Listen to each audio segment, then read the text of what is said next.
नमस्ते दोस्तों, हुनर से पहचान में आप सभी का स्वागत है। क्या कभी दोस्तों आपने चिमटे से साग को काटा है? नहीं काटा तो ये वीडियो सिर्फ आपके लिए। आज मैं आपके लिए साग काटने की एक ऐसी ट्रिक लेकर आई हूँ ना, जिसे देखने के बाद आपका मन खुश होने वाला है और आपके घंटों का काम मिनटों में होने वाला है। साथ में कुछ ऐसी ट्रिक्स शेयर करने वाली हूँ जिससे आपके घंटों का काम मिनटों में होगा, समय की बचत भी होगी। चलिए फिर बिना देरी के आज की वीडियो शुरू करते हैं। मगर दोस्तों वीडियो बहुत मेहनत से बनाती हूँ, प्लीज वीडियो को लाइक, शेयर एंड सब्सक्राइब जरूर किया कीजिए।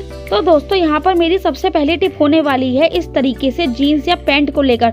दोस्तों हम क्या करते हैं, पैंट प्रेस करते हैं, प्रेस करने के बाद हैंगर में टांग देते हैं। वैसे ही अगर आप हैंगर में पैंट को टांगेंगे ना तो कोई इस तरीके से आप फोल्ड कीजिए, जैसे मैं करके दिखा रही हूँ। अगर आप इस तरीके से फोल्ड करके पैंट को या फिर जीन्स को हैंगर में टांगेंगे ना, ऐसा करने से ना हैंगर में 2 से 3 पैंट आसानी से आ जाएगी और वो पैंट जो है ना बार बार फिसलेगी भी नहीं, चाहे वो किसी भी कपड़े का फैब्रिक ही क्यों ना हो। मतलब वो फैब्रिक जो है ना बिल्कुल भी फिसलेगा नहीं और हैंगर में ना बहुत ही अच्छे से सेट हो जाएगा। तो दोस्तों इस तरीके से आप भी अपने हैंगर के अंदर ना जीन्स हो, पैंट हो, उसको लटकाइए।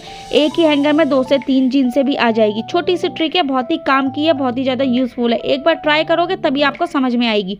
चलिए भी फटाफट से अपनी अगली ट्रिक देख लेते हैं। तो नेक्स्ट आइडिया मेरा होने वाला है यहाँ पर इंची टेप को लेकर। दोस्तों हम सिलाई करते हो, हमारे घर में इंची टेप ना हो ऐसा तो हो ही नहीं सकता। कई बार क्या होता है, इंची टेप को हम ऐसे ही रख देते हैं जिसके कारण इंची टेप खुल जाता है और इधर उधर फैल जाता है, और कहीं पे भी हम उसको रख देते हैं तो वो खो भी जाता है। तो दोस्तों आज ना इंची टेप को फोल्ड करने का बहुत ही बढ़िया तरीका आप सबके साथ शेयर करने वाली हूँ। तो सबसे पहले आपको क्या करना है, इंची टेप को लेना है और उसको फोल्ड कर देना है। अच्छे से आप उसे एंड तक फोल्ड करिए और फोल्ड करने के बाद ना जो इसका हॉल होता है उसमें एक पतला सा रबड़ बैंड लगा दीजिए।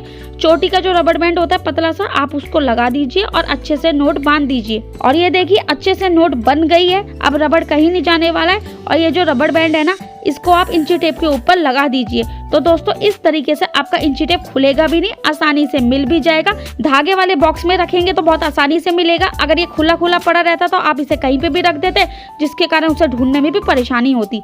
छोटी सी ट्रिक है, काम की ट्रिक है, एक बार ट्राई करोगे तभी आपको समझ में आएगी। चलिए भी फटाफट से अपनी अगली ट्रिक देख लेते हैं। तो मेरा नेक्स्ट आइडिया भी दोस्तों बहुत ही ज्यादा असरदार है। तो यहाँ पर क्या है, मच्छर हो रहे हैं, सभी के घरों में मच्छर तो हो रहे हैं क्योंकि ये मौसम ही ऐसा है दोस्तों। और मच्छर ना बहुत ही जल्दी काट लेते हैं, जिसके कारण ना सारे दिन हाथ हो या पैर हो खुजाते रहते हैं। और जब बच्चों को काट लेना तो बच्चों को तो बर्दाश्त भी नहीं होता है, और इस तरीके से खुजाते खुजाते ना रैशेस भी पड़ जाते हैं और जिसके कारण जलन मचने लग जाती है। तो एक छोटी सी ट्रिक आप सबके साथ शेयर कर रही हूँ, और खून भी निकल जाता है और बहुत ही ज्यादा दर्द भी करता है। तो एक छोटी सी ट्रिक आप सबके साथ शेयर कर रही हूँ।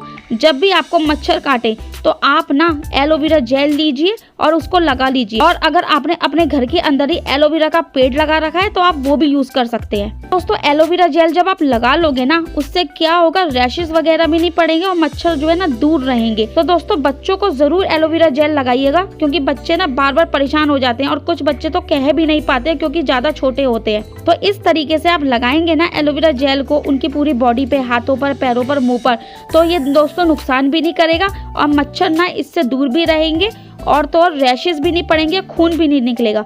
छोटी सी ट्रिक है, बहुत ही काम की ट्रिक है। आई होप आपको पसंद आई हो। चलिए भी फटाफट से अपनी अगली ट्रिक देख लेते हैं। तो दोस्तों सर्दियां शुरू हो गई हैं और सर्दियों के अंदर साग ना आए ऐसा तो हो ही नहीं सकता। तो सर्दियों के अंदर साग तो हर किसी के घर में बनता है। मेरे घर में तो साग बहुत ही ज्यादा बनता है और बहुत ही शौक से खाया भी जाता है। लेकिन दिक्कत सबसे बड़ी ये आती है कि मुझे साग काटना नहीं आता है। तो दोस्तों आज मैं साग काटने की छोटी सी ट्रिक आपके साथ शेयर कर रही हूँ, जिससे बहुत ही इजी तरीके से साग कट जाएगा। और जो बिगिनर वगैरह होते हैं ना, उनके लिए तो ये ट्रिक ना किसी चमत्कार से कम नहीं है। पूरी वीडियो को एंड तक देखिएगा तभी आपको समझ में आएगी। दोस्तों मैंने यहाँ पर बथुआ ले रखा है, इसको साफ कर लिया। आप चाहे तो मेथी भी ले सकते हैं, सरसों भी ले सकते हैं या पालक भी ले सकते हैं। सबसे पहले जो मोटा मोटा जो भी आपका साग है ना, उसको आपको अच्छे से साफ कर लेना है कि उसके अंदर कोई भी पेड़ पौधा या धूल मिट्टी ना हो। उसको अच्छे से आप साफ कर लीजिए। अब यहाँ पर आपको लेना है चिमटा। जी हाँ, वही चिमटा जिससे हम रोटी सेकते हैं। आप वो चिमटा लीजिए और चिमटे के ना इस साइड के अंदर साग को अच्छे से फंसा दीजिए, जिस तरीके से मैं कर रही हूँ ध्यान से देखिएगा। अब आपको लेना है चाकू। ऐसा चाकू लीजिएगा जो धार वाला हो। और ये देखिए मैं साग को ना कट कर रही हूँ। जिस तरीके से आपको कट करना है, मोटा रखना है, पतला रखना है। मेरे को तो मोटा मोटा रखना है क्योंकि मैं कुकर के अंदर इसे पैक कर दूंगी और उबाल दूंगी, इसलिए मैं मोटा मोटा यहाँ काट रही हूँ। आगे की साइड से कटने के बाद चिमटे को थोड़ा पीछे सरका लीजिए या फिर साग को ना थोड़ा आगे कर लीजिए और इस तरीके से आप काटते जाइए। बस इस बात का ध्यान रखिएगा, चिमटे को अच्छे से दबाकर आपको पकड़ना है और दूसरे हाथ से आपको चाकू की मदद से काटते जाना है। चिमटे से साग काटने में आपको 1 से 2 बार तो दिक्कत होगी, लेकिन ना धीरे धीरे आपको इजी लगेगा और फिर आप फुर्ती से साग को काट लोगे। तो दोस्तों आपके सामने ही है, बहुत ही इजी तरीके से मैं साग काट रही हूँ और बिना किसी झंझट के आसानी से ये साग कट रहा है। तो अब जिनको भी साग काटना नहीं आता, इस तरीके से आप साग काटिए, बहुत ही इजी तरीके से आपका साग कट जाएगा।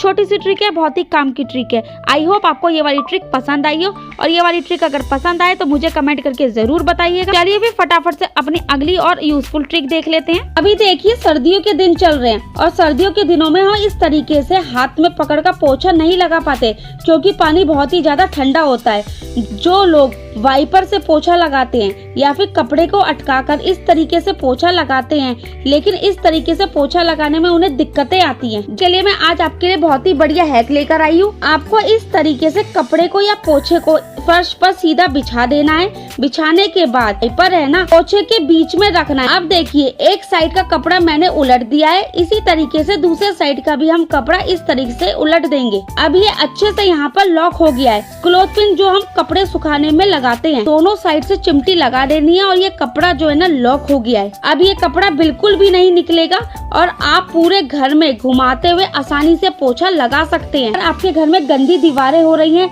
तो आप दीवारों में भी इसे पोछा लगा सकते हैं, ये कहीं नहीं गिरने वाला है। छोटी सी ट्रिक है, बहुत ही काम की है। एक बार ट्राई करोगे तभी आपको समझ में आएगी। चलिए फिर फटाफट से अपनी अगली ट्रिक देख लेते हैं। दोस्तों मैं आपको बताने वाली हूँ कैसे आप चाबी की मदद से छोटी सुई में भी धागा डाल सकते हैं, वो भी बहुत ही आसानी से। दुनिया के सारे मुश्किल काम एक तरफ और सुई में धागा डालने का सबसे मुश्किल काम एक तरफ। सबसे अच्छी बात यही है कि आपको बाजार से कोई भी सामान लेने की जरूरत नहीं है। यहाँ पर आपको ले लेनी है एक फूल झाड़ू। आप प्लास्टिक की झाड़ू या सीखों की झाड़ू का भी इस्तेमाल कर सकते हैं।